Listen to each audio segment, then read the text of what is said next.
સાક્ષી પ્રદીપ આપણે હિંગ લોન્ચિંગ કરી છે. હિંગ સિલ્વર, હિંગ ગોલ્ડ અને શોર્ટ ટાઈમમાં હિંગ ગોલ્ડ, રોજ ગોલ્ડ હિંગ લોન્ચિંગ કરી રહી છે. હવે આ બધી વાપરવાની એની પ્રોડક્ટની રીત, બધા જે પણ પ્રોડક્ટ તમે વાપરશો બધાની પ્રોસેસ સેમ એકરખી જ છે. આ આપણી પહેલી એવી કંપની છે કે જેને ઓઇલ બેઝ ઉપર આ પ્રોસેસ કરી છે, કે ઓઇલ બેઝ ઉપર આ પ્રોસેસ કરી અને આ વસ્તુ બનાવી છે. હવે આને વાપરવાની રીત અત્યાર લગી આપણે જે હિંગુ વાપરતા એના કરતાં થોડી અલગ છે, પણ હાવ હેલી છે. અને જેથી કરી અને આપણે ગાંઠિયાની જે ક્વોલિટી રહીને એ એકદમ પરફેક્ટ બને, એનો સ્વાદ, એની સુગંધ, એના માટે થઈ અને આ કમ્પ્લીટ પ્રોસેસ આ કંપનીએ કરેલી છે. હવે વાપરવાની રીત તમને સમજાવું છું. આ પ્લાસ્ટિક પેપર મૂક્યું, સમજી લો આપણે જીરો કરી નાખવાનું પ્લાસ્ટિક પેપર મૂક્યા પછી. અને પછી સમજી લો કે 1 કિલો લોટમાં આપણે 25 ગ્રામ નમક નાખી છે. 25 ગ્રામ નમક ઢોકી લેવાનું આપણે. 25 ગ્રામ નમક ઢોકી લીધું પછી એને 25 ગ્રામ નમક જોઈતા પછી ખાસ જીરો નહીં કરવાનો. રીઝન છે કે આપણા અત્યારે ઇલેક્ટ્રિક કાંટા છે, તમારે રોડ ઉપર દુકાન હોય ને એટલે ઇલેક્ટ્રિક કાંટાવાળા 5 ગ્રામનું સેટિંગ કરે છે મિનિમમ. કારણ કે ઓલી હવા અને પંખાની લેયર રાખતી હોય ને એટલે વેટ ફર્યા ન રાખે, જેના કારણે એ લોકો 5 ગ્રામનું સેટિંગ રાખે. તો જીરો કરીને એટલે શું થાય ખબર? આમાં જે આપણે ઇંગ્લિશ જે લોટમાં નાખવું હોય ને એમાં વેરિએશન આવે, પણ તમે વજનની માથે વજન નાખો ને એટલે વેરિએશન ન આવે. ટૂંકમાં ઇલેક્ટ્રિક કાંટાનો નિયમ છે. તમે 25 કર્યો એની માથે તમારે 2 કરવું હોય ને તો તમારે 25 ને 2 સિત્તાવી કરો તો પરફેક્ટ રીઝન થાય. જીરો નહીં કરવાનો, ખાસ ખાલી 2 મિનિટ આપણે યાદ રાખવું પડે એટલું જ છે ને. 2 મિનિટમાં આપણે ગમે તે હોય લોટ હોય કે 4 કિલો 5 કિલો 2 મિનિટ આપણે ગણી ચેક કરવાનું છે. આવી રીતે ગોળ ગોળા ફેરવવાની. ઉપરથી જે તમે ડબ્બી મગાવો તો ફૂલ કઠણ હોય છે, અહીં સ્પૂન કાઢવી પણ અઘરી પડે છે. પછી નિરાતે એકવાર સ્પૂન કાઢી લેવાની, ઉપર ઓઇલનો ભાગ હોય, નીચે આખું કમ્પ્લીટ હોય, ઉપરથી એમ નીચે ગોળ ગોળ ગોળ ફેરવવાની ચાલુ કરવાની. તમારે આવી રીતે ઓછામાં ઓછી ખાલી 30-40 સેકન્ડ ફેરવશો ને એટલે હિંગની કટ પરફેક્ટ બની જશે. આખું લિક્વિડ ફોર્મમાં પરફેક્ટ આવી રીતે બની જાય. ગોળ ગોળ ફેરવશો ને સ્પૂન યાદી જ છે આપણે એમાં ફેરવવા માટેની. તો પરફેક્ટ માલ બની જાય એટલે સમજી લો આપણે આ 25 નમક હતું, બરોબર છે? થોડું જો વેરિએશન આવે, આ ઉપર પંખો ચાલુ છે ને એટલે વેરિએશન આવે, ખાસ ધ્યાન રાખવાનું. તો 25 માં આપણે 2 ગ્રામ હિંગ નાખવાની છે. આ 1 કિલો લોટનું માપ છે. 1 કિલો લોટમાં આપણે 2 ગ્રામ નાખવાની. 25 ને 2 સિત્તાવી. આ થઈ ગઈ આપણી કમ્પ્લીટ હિંગ. આ 1 કિલો લોટનું માપ કમ્પ્લીટ થઈ ગયું.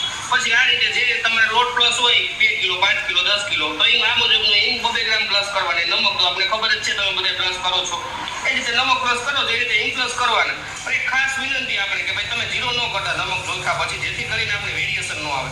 આપ જે સોડા વાપરો છો બરોબર છે, એ સોડામાં પણ ખાસ જીરો ન કરો, કારણ કે સોડા વાપરતા હોય તો જીરો કરો એટલે એમાં પણ વેરિએશન આવે. મિનિમમ આપણે 1-2 કિલો લોટ હોય તો એમાં જીરો ન કરો. ખાલી 2 મિનિટ યાદ રાખવું પડે એટલું જ છે. ખાલી પ્લસ કરી નાખો તો પ્લસ એ રાખવાનું. અને આ હિંગ જોખવાની ખાસ એક તમને વિનંતી કે આપણે નમક જોખો ને તે પછી આ હિંગ જોખી. ખાસ નમ્ર વિનંતી એના માટે થઈ કે આ હિંગ સમજો આપણે નાખી છે માથે, અત્યારે 2 ગ્રામ નાખી એની જગ્યાએ આપણે ફર્સ્ટ ટાઈમ હોય 1-2 વાર તો થોડીક વધારે પડી જાય. જે નાખ્યું હોય આપણે 2 ગ્રામ તો એની જગ્યાએ 3 પડી, તો જેથી કરી અને આ નમકમાંથી આપણે હિંગ જે કંઈ કાઢવી હોય ને તો એ આપણે કાઢી શકીએ. આવી રીતે લઈ અને કાઢી નાખો. ડબ્બીમાં થોડુંક નમક જાય ને તો કોઈ પણ જાતની ઉપાધિ નથી.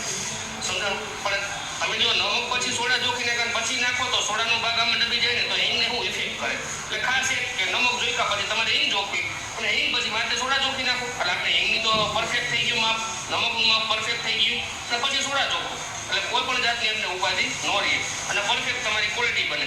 હવે માર્કેટમાં જે અત્યારે આપણે વાપરી છે લાટા હિંગ, જે માર્કેટમાં અત્યારે ઘણા વર્ષો જૂની થયેલી છે લાટા હિંગ. હવે એમાં શું ફેર છે? તો લાટા હિંગ છે ને આ આપણે રાઈસને કોન્ફર ઉપર પ્રોસેસ કરવાની છે, પણ લાટા હિંગ છે ને એ મેંદો અને રાઈસ ફ્લોર ઉપર પ્રોસેસ કરવા છે. પણ મેંદો વસ્તુ એવી છે કે એ ને મોસ્ટ ઓઇલ ઉપર આપણે ઓઇલ ઉપર પ્રોસેસ કરી છે. એ લોકોએ મોસ્ટ ભેગું નાખ્યું છે, કારણ કે એને પીનો બાંધો છે. જેમ તમે ગાંઠીનો લોટ બાંધો પાણીથી એ રીતે એ લોકો પીનો બાંધે છે. જેથી કરી એમાં શું થાય, તમે મહિનો 2 મહિના એ માલ અત્યારે પડ્યો રહે ને તો ઓલરેડી એમાં ઇફેક્ટ આવી જાય છે. 2 મહિના પછી તમે ડબ્બી ખોલો ને તો એ ખાટી વાસ આવતી હોય છે, કારણ કે એમાં આખો બની જાય. મેંદો આવે અને મેંદોને પાણી ભેગવાઈ નાખે એટલે એક મેરવાન બને છે અને એ ખાટી વાસ પી જાય છે. હવે એમાંથી તમે કણી નાખી અને ઓગાળો એટલે શું થાય કે નાની એવી કણી તમે ઓગાળી, બરોબર છે? અને ઓગાળ્યા પછી તમે એમાં ટાટા સોડા ભેગા છે એટલે ગાંઠીની જે વ્હાઇટનેસ છે ને કપાઈ જાય છે. અને ઘણા લોકો બોટલમાં વાપરવાની થિયરી છે કે પાણીની બોટલમાં ભરીને વાપરે છે. હવે તમે પાણીની બોટલમાં વાપરો એટલે શું થાય કે તમે એક તો મેંદાનો લોટ છે, છે, ઓલરેડી મોસ્ટીજવાળી આઈટમ છે. હવે તમે અત્યારે ગરમીના ટાઈમમાં તમે સમજો ને તો પાણીની બોટલની અંદર હિંગ તમે પલાળી હોય ને તો હિંગ શું થાય ખબર કે એ આથો બને, આપણે જે જલેબીનું ઓલું મેરવણ બનાવે ને સેમ એ જ રીતનું એ આથાનું કન્ટેન્ટ બને. હવે એ આથો બને, હવે એમાં તમે 2-3 ઢાંકણા નાખો, સમજી લો 2-3 ઢાંકણા તમે લોટમાં નાખ્યા, 2 નાખો 1 નાખો જેમ આપવા નાખો, પણ એમાં તમે એ આથાની આપણે સ્મેલ શું કામે નથી આવતો એનું રીઝન કહું તમને કે હકીકતે હિંગની સ્મેલ હોય ને એ સ્ટ્રોંગ હોય છે, એના હિસાબે આપણે બોટલમાંથી આથાની સ્મેલ નથી આવતી. ઓલરેડી તમે જોતા હશો ગેસ તો એમાં બને છે આથાનું, અને આપણે ધ્યાન નથી દોરાતું કારણ કે રીઝન એવું છે કે આપણે હિંગની સ્મેલ હોય ને તમે ઢાંકણું ખોલો એટલે આપણે ઓલરેડી હિંગની સ્મેલ આપે પણ આથાની સ્મેલ ન મળે, પણ ઓલરેડી એમાં બેક્ટેરિયા અને આથા બની ગઈ હોય છે. હવે એ ઢાંકણું નાખવાથી ટાટા એસ અને સોડા બે ભેગું થાય એટલે સોડા એસ ને બે ભેગું થાય એટલે નમક અને સોડા એસ અને હિંગ બે ભેગી થાય એટલે શું થાય કન્ટેનર ભેગું થાય એટલે ગાંઠિયાની વ્હાઇટનેસ કપાઈ જાય. હવે આ એવી પહેલી કંપની છે કે જેને ઓઇલ બેઝ ઉપર કરી એટલે આમાં આથાની પ્રોસેસ જ નથી, આ ઓઇલ ઉપર બનાવેલી છે, સમજી લ્યો. અને આ ઓઇલ ઉપર બનાવેલી છે એટલે આમાં મોસીટનો ભાગ નથી, એટલે આ 6 મહિને લગી આ હિંગને કાંઈ પણ ન થાય, અને જેથી કરીને તમારી ગાંઠિયાની વ્હાઇટનેસ જળવાઈ રહે, ક્વોલિટી જળવાઈ રહે.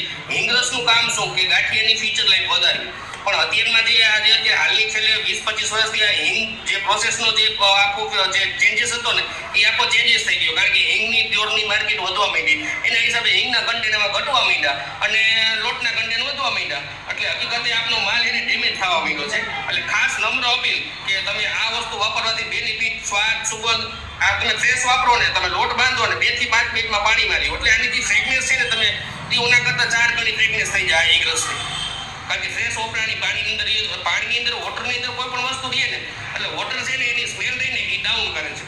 ખાસ તમને નમ્ર અપીલ તમે એ નાખો તમને સ્મેલ આવે પણ એ ગેસ અને આથાની સ્મેલ આવે, પ્યોર હિંગની સ્મેલ નથી આવતી, જેથી કરી નેચરલ જે હિંગની સ્મેલ છે ને એ તમને આમાંથી સાક્ષી પ્રદીપનો હિંગ રસ વાપરવાથી તમને અહેસાસ થશે આ હિંગ રસમાંથી.